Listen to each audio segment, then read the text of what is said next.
खरं तर गेल्या 2-3 वर्षापासून लाचलुचपतीची चौकशी माझी सुरू होती. त्यांना लागलेली माहिती मी वेळोवेळी देत आहे.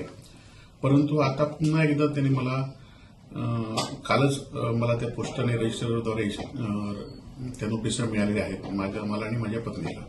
आम्ही जो हिशोब दिला होता किंवा आम्ही जे विवरण दिलं होतं ते खरं तर गेल्या 20 वर्षात जे आमच्याकडे होतं ते दिलेलं आहे.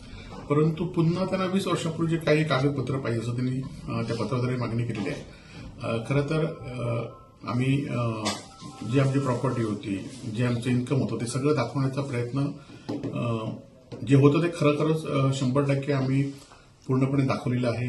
निवडणुकीच्या ह्याच्यासुद्धा दाखवलेलं आहे प्रतिज्ञा पत्रामध्ये. त्याचबरोबर इतर इन्कम टॅक्सच्या, सेल टॅक्स या सगळ्या आम्ही त्यांना कागदपत्र दाखवले आहेत. परंतु आता पुन्हा एकदा त्यांनी हे पाठवले आहेत. आमच्याकडनं जे जे शक्य असेल, जी माहिती शक्य असेल ती देऊ.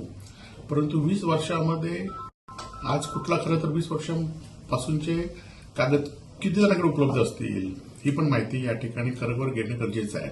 परंतु असून दे, जे काय कागद असतील ते आम्ही त्यांना पूर्णपणे देऊ.